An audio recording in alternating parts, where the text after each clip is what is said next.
स्वीकृत हुआ है और स्वीकृत होने के फायदे तो निश्चित रूप से आने वाले कल में हम सब अपना देखने को महसूस करेंगे, दिखेंगे भी। लेकिन मैं इसके लिए अगर श्रेय किसी को देता हूं, भागीरथ जी, अगर ये बाजरा अनुसंधान केंद्र अगर यहां पर आया है तो उसमें सबसे ज्यादा श्रेय अगर कोई जाता है तो मेरे बाड़मेर जैसलमेर के किसान भाइयों का जाता है, क्योंकि उन्होंने मुझे इस लायक बनाया जिसकी वजह से मैं संसद में पहुंचा और संसद में पहुंचने के बाद प्रधानमंत्री आदरणीय नरेंद्र मोदी जी ने जिम्मेवारी दी और उस जिम्मेवारी के अंदर ये आज यहां पर एक बाजरे का अनुसंधान केंद्र यहां पर स्थापित हुआ है। इसके लिए मैं सभी आप सबको बहुत बहुत धन्यवाद देता हूं कि ये बाजरा अनुसंधान केंद्र है तो उसमें आपकी बहुत बड़ी भूमिका है। और आने वाले कल में हम सभी आपसे कहना चाहते हैं, अभी हमारे बीच में कुछ ही समय में हमारे स्थानीय विधायक भी आने वाले हैं, मंत्री जी, और मैं आप सबसे कहना चाहता हूं कि हम सब मिलकर आने वाले समय के अंदर इस प्रकार के प्रयास करें कि हम अपने कृषि के अंदर किस प्रकार से नवाचार को ला सकते हैं। हमारे प्रधानमंत्री आदरणीय नरेंद्र मोदी जी जब से प्रधानमंत्री बने तब से उन्होंने 4 वर्गों के ऊपर विशेष ध्यान दिया, और वो 4 श्रेणी कौन सी है? उन्होंने कहा मैं अगर इस देश को आगे बढ़ाना है, देश का उत्थान करना है, देश का विकास करवाना है, तो सबसे पहले अगर किसी का उत्थान करना है तो 4 जातियां जो है उनमें से एक जाति है वो है गरीब, और दूसरी जाति उन्होंने कहा युवा आगे बढ़े, और तीसरी जाति महिला का उत्थान हो, महिला सशक्तिकरण के ऊपर जोर दिया, और चौथी जाति का है किसान। और किसान के उत्थान के लिए जो प्रधानमंत्री नरेंद्र मोदी जी पिछले 10 साल से कर रहे हैं उसी का परिणाम है कि आज हम यहां पर बैठकर अपनी आंखों से ड्रोन को उड़ते हुए देख रहे हैं।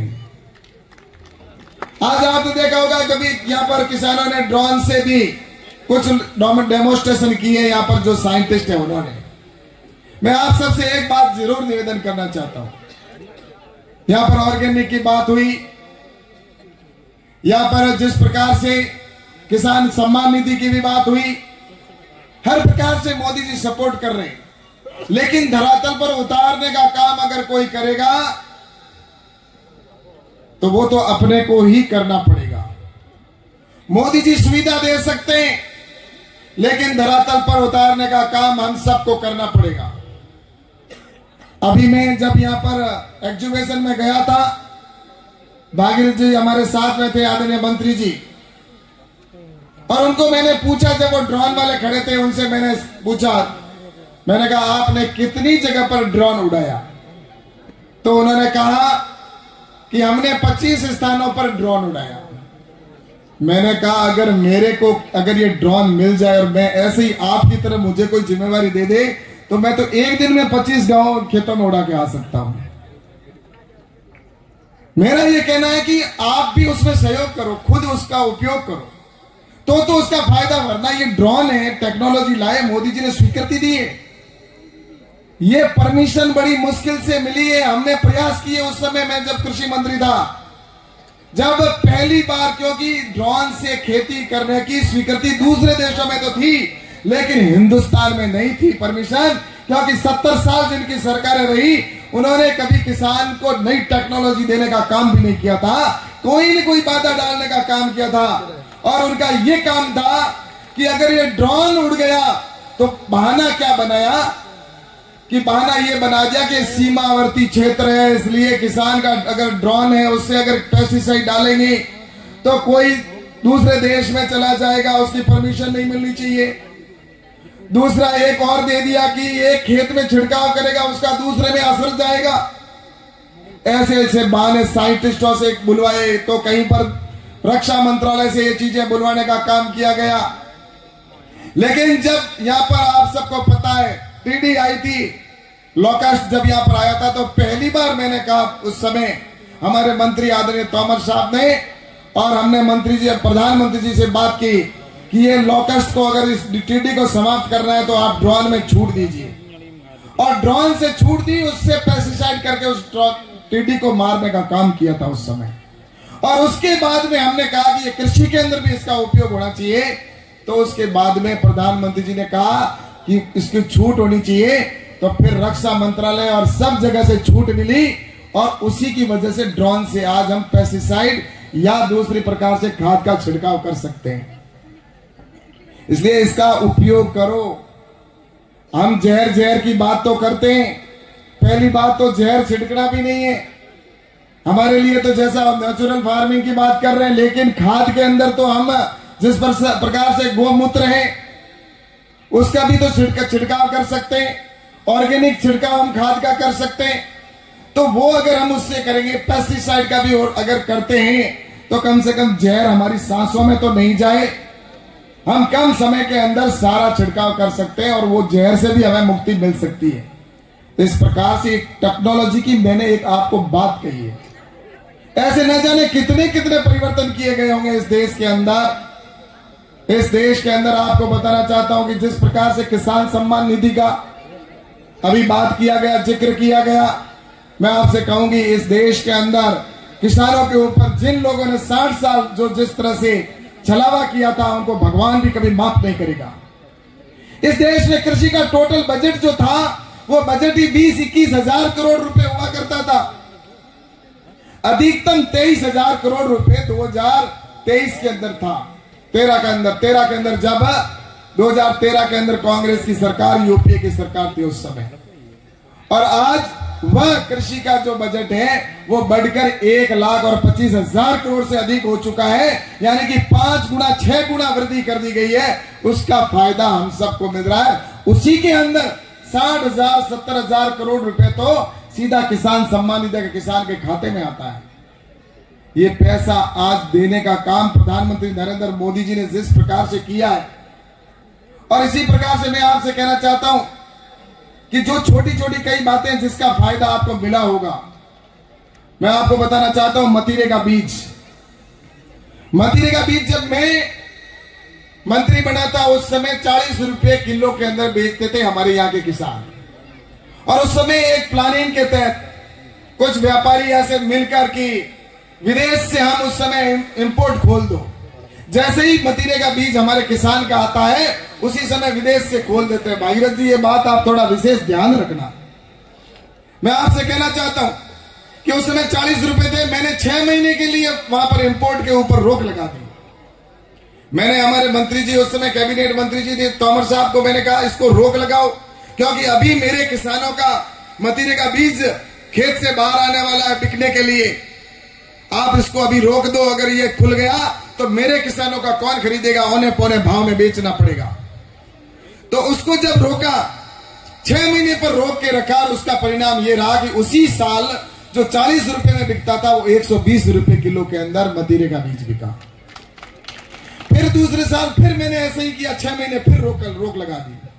6 महीने रोक लगाई तो दूसरे साल वो फिर से बढ़कर और 250 रुपए के अंदर बिका।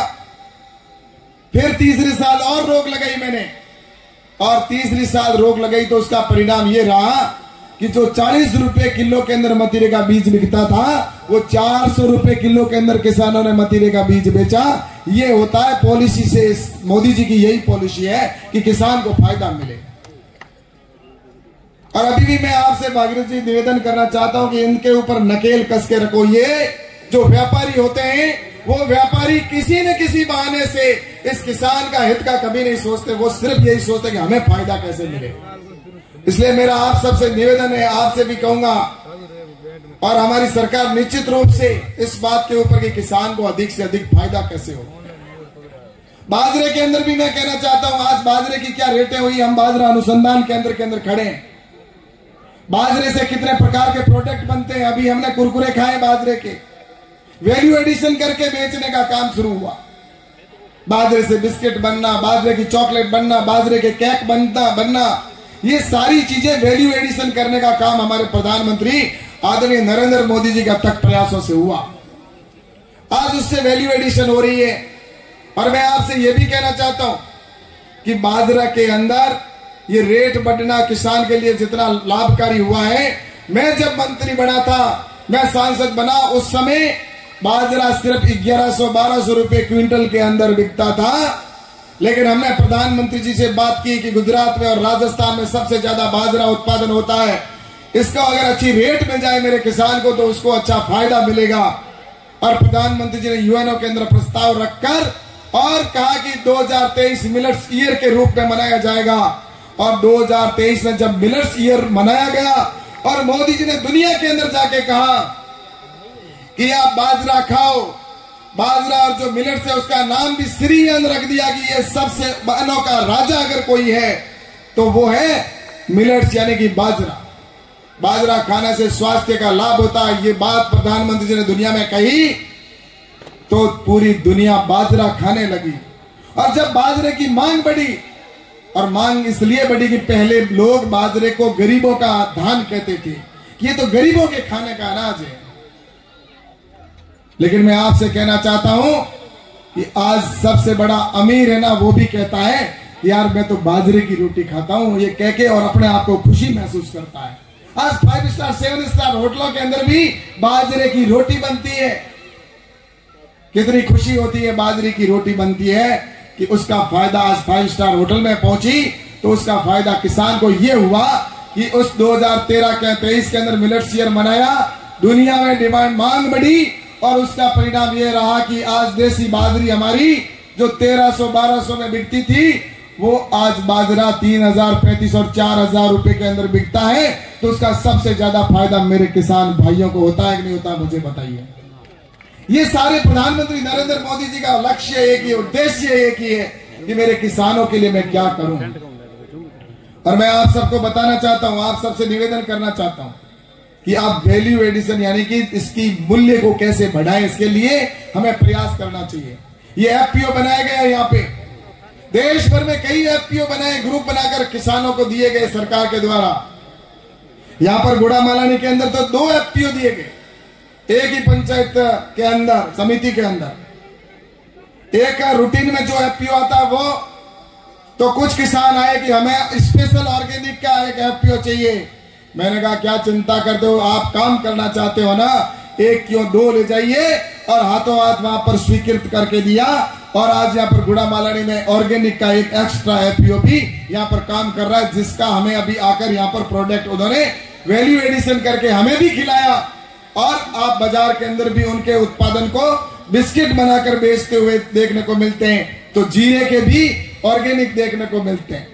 और आपको यह भी पता है जीरे की रेटें कैसे बढ़ी थी। ये सारी विदेश नीति के तहत प्रोडक्शन जो इंपोर्ट होता है उसको रोकने का काम उस समय हुआ, जिस प्रकार से मतीरे के बीज का हुआ। और उसकी वजह से जो हमारा बाजरा जीरा है वो जीरा भी आपने 500 रुपए किलो के अंदर, 600 रुपए किलो के अंदर बेचने का काम किया था। तो ये सारे प्रधानमंत्री जी के आपकी हर बात ध्यान में है। और मैं तो आपसे कहना चाहता हूं हमें वापस लौट के आना होगा, उत्तम खेती की ओर आना पड़ेगा। और निश्चित रूप से उत्तम खेती है। आज बड़ी बड़ी कंपनियां वो भी आकर यहां पर आना चाहती है कि हम वापस खेती में आए। उत्तम खेती, मध्यम व्यापार, लास्ट नौकरी होती थी, लेकिन आज हर व्यक्ति नौकरी की ओर भागता है।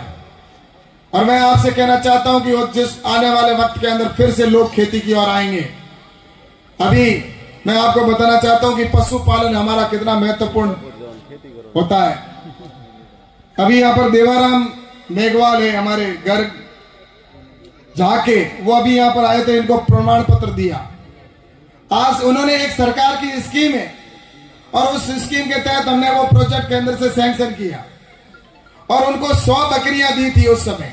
उस प्रोजेक्ट के अंदर 100 बकरियां दी, उसको 1.5 साल हुआ है और 1.5 साल के अंदर 100 की जगह अब उसके 500 बकरियां हो चुकी है। कितना गुना बढ़ गया मुझे बताओ।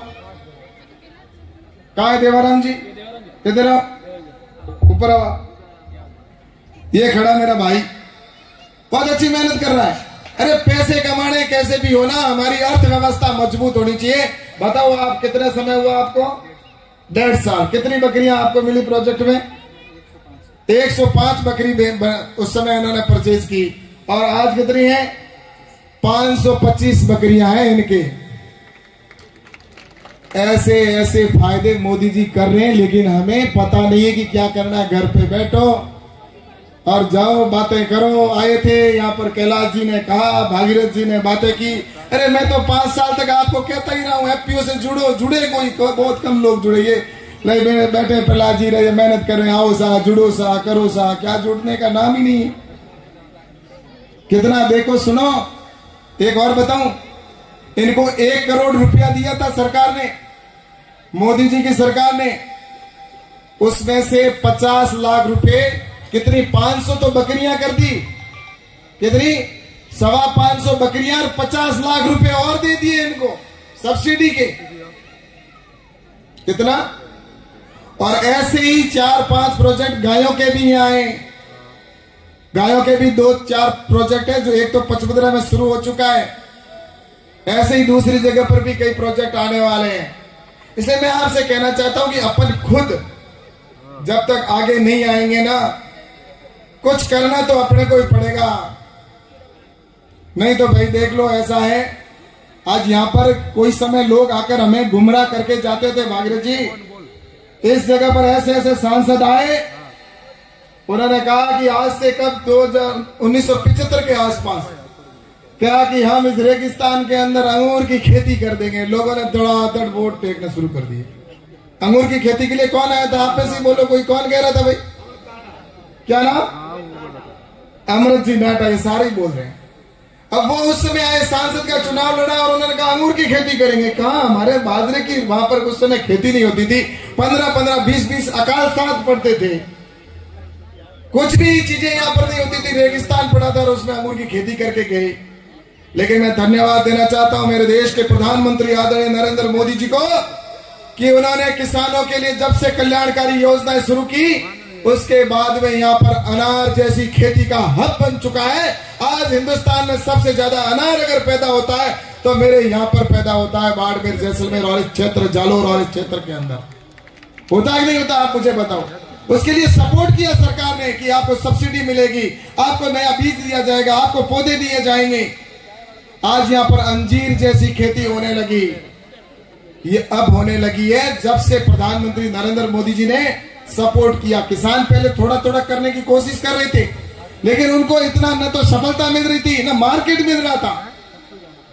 लेकिन अब आने वाले समय के अंदर आपके यहाँ पर जिस प्रकार से एक एफपीओ बनाया गया है अनार का, उस अनार के लिए भी मैं भागीरथ जी आपसे निवेदन करूंगा कि हमने उसको अनार के अंदर और बाजरे के लिए जिस प्रकार से इस जिले को हमने 1 डिस्ट्रिक्ट 1 प्रोडक्ट के अंदर लिया है, आप यहाँ पर हमारे प्रोजेक्ट को सैंक्शन करवाएं, ताकि क्या होगा कि यहाँ पर अनार से बनने वाले प्रोडक्ट, चाहे जूस बने या जो भी बने, वो किसान खुद उत्पादन करके और उसकी प्रोसेसिंग करके और दुनिया को बेच सके। स्वीकृति तो आपके यहाँ पर मिलेगी, मिली हुई है, पहले भी आप एफपीओ के लोग कर सकते थे, लेकिन जुड़ने का काम तो भाई मैंने पहले भी कहा, ये तो ओल्ड आपके ऊपर है। मुझे बताओ यहाँ पर कितने लोग हैं जो एफपीओ से जुड़े हुए हैं? हाथ खड़े करके दिखाओ। इतनी बड़ी संख्या के अंदर मात्र सिर्फ 5% लोग। क्या लगता है भाई मुझे? आप बता दो, एफपीओ से जुड़ने के लिए क्यों नहीं जुड़ रहे हो? समझ में नहीं आता। जब मोदी जी इतना कर रहे हैं तो आप लोग जुड़ोगे तो फायदा आपको होगा। देवाराम जुड़ा तो करोड़पति बन गया। सिर्फ 1.5 साल के अंदर एक गांव के अंदर सिर्फ एक छोटी सी स्कूल चलाता था और उसके अंदर कुछ बच्चे होते थे। क्यों देवाराम जी? और आज इस प्रकार से कर रहे हैं। मैं आप सबसे निवेदन करना चाहता हूं कि मोदी जी चाहते हैं कि देश आगे बढ़े, हमारे मुख्यमंत्री जी चाहते हैं, यहां पर भजनलाल जी की सरकार है, आपके किसी प्रकार की कोई भी समस्या है तो आप बताइए, उसका समाधान अवश्य होगा। वरना तो भाई आप सबसे यही निवेदन करना चाहता हूं कि हम बातें करेंगे, अच्छे कार्यक्रम हो जाएंगे। यहाँ पर बाजरा अनुसंधान केंद्र है, कभी कृषि विज्ञान केंद्र कार्यक्रम करवा देगा, आप आएंगे यहां से चले जाएंगे। लेकिन ये बाजरा अनुसंधान केंद्र यहाँ पर जो खुला है ना, इसका बहुत बड़ा फायदा होने वाला है आपको। ये बाजरा अनुसंधान केंद्र, यहाँ पर कई प्रकार की वेराइटियां निकलेगी। ये साइंटिस्ट तो बैठे बैठे क्या क्या जोड़ के क्या क्या बना देते हैं, आपको पता ही नहीं। अभी मैं जब मंत्री बना तो मैंने कहा कि शहरी क्षेत्र के अंदर एक समस्या आती है कि बाजरे की रोटी है वो बनाने में प्रॉब्लम आती है। शहर की महिलाएं कई कहती है कि हमारे ये तकलीफ होती है, रोटी बनाते हैं तो टूट जाती है, क्योंकि अपन तो एक्सपर्ट है यहाँ पर राजस्थान बाड़मेर वाले तो पूरे बाजरे के मास्टर है बनाने के। लेकिन अगर कोई दिल्ली वाले हैदराबाद वालों का एक बाजरे की रोटी बनाओ तो उनके तो बाजरे की रोटी टूट के हाथ में से नीचे गिर जाएगी, आधी तो नीचे पड़े को पड़े। आप ही को जन हमने ये हालत है ना भाइयों बैठी गई ही के जन बजवाने कई माँ के बेटा कहीं को थोड़ो पानी भले लगा भले के थोड़ो आटो लगा नहला को हम ये करते करते एक्सपर्ट हो जाए। तो मैंने कहा ये समस्या है, इसका समाधान क्या है? साइंटिस्टों को मैंने कहा, साइंटिस्टों का भाई साहब एक काम करो, आपको अगले साल हम इसका परिणाम देंगे। आपको कैसे करोगे कि आप देखते जाओ। 2 साल बाद मुझे उन्होंने एक वैरायटी लाके दी।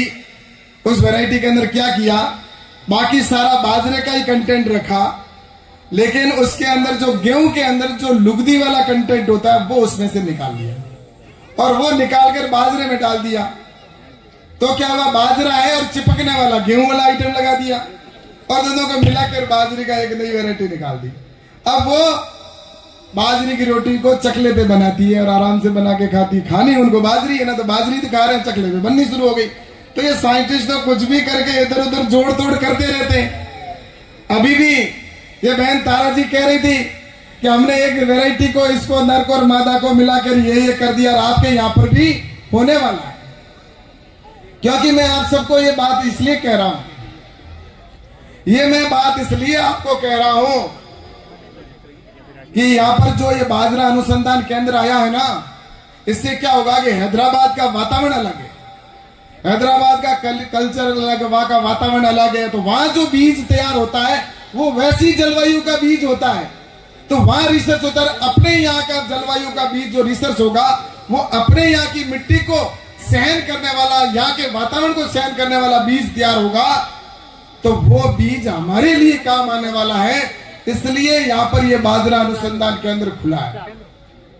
और मैं आप सबको यही कहना चाहता हूं कि आने वाले समय के अंदर हम सब मिलकर अपने इस देश को आगे बढ़ाना है, कृषि को आगे बढ़ाना है। तो मैं तो आपसे इतना ही कहूंगा कि जब किसान, ये हमारा धरती पुत्र अन्नदाता जो दुनिया का पेट पालने वाला है, इसको जो लोग कहते हैं कि ये तो किसान है, किसान जो गरीब है या पिछड़ा हुआ पीछे रहने वाला किसान कहते हैं, हमें आने वाले समय के अंदर सबको मिलकर कृषि के अंदर बहुत आगे तक जाना है, कृषि के लिए। और इस बाजरा अनुसंधान के माध्यम से हम यहाँ से बीज लेके जाएं। जब भी यहाँ पे कार्यक्रम हो तो उस कार्यक्रम के अंदर आप अधिक से अधिक संख्या में आए और यहाँ का लाभ लें। यही बात मुझे आप सबसे कहनी थी। आप सभी इतनी बड़ी संख्या के अंदर आप सब आए और इसके बीच में हमारे बीच में भाई के साहब भी पधारे हैं, उनका भी जोरदार स्वागत ताली बजाकर करें। हमारे राजस्थान सरकार के मंत्री आदरणीय के साहब का बहुत बहुत स्वागत है। और साथ ही मैं हमारे भाई साहब आदरणीय भागीरथ जी का बहुत बहुत स्वागत करता हूं, बहुत बहुत धन्यवाद दूंगा कि इन्होंने अपना अमूल्य समय निकालकर ये हमारे बीच में आए। क्योंकि कई बार ये कार्यक्रम कैंसिल हुआ, फिर बना, फिर कैंसिल हुआ, लेकिन बाद में अंतोगत्वा मैंने आदरणीय भागीरथ जी से आग्रह किया कि ये बाजरा अनुसंधान केंद्र है, ये साल के अंदर, पिछले साल हमारे उपराष्ट्रपति जी आए थे, तो अब हमारे आप पधारेंगे तो इस बाजरा अनुसंधान केंद्र के अंदर निश्चित रूप से इसका हमें और ज्यादा लाभ मिलेगा। तो आपने भागीरथ जी भाई साहब, आपने हमें स्वीकृति दी, आप यहाँ पर पधारे। हालांकि आपका बहुत व्यस्त कार्यक्रम था, आपने 1-2 बार कहा भी, कैंसिल भी हुआ, फिर वापस बनाया, फिर भी आपने कहा नहीं, बाड़मेर के किसानों के बीच में अवश्य जाऊंगा क्योंकि वो मेरे परिवार के किसान हैं। तो इसलिए आप पधारे, इसके लिए आपका बहुत बहुत धन्यवाद देता हूं, बहुत बहुत साधुवाद करता हूं कि आपने अपना अमूल्य समय निकाल कर आप आए। इसके लिए आपका बहुत बहुत आभार, बहुत बहुत धन्यवाद। एक बार सभी जोर से बोलेंगे, भारत माता की।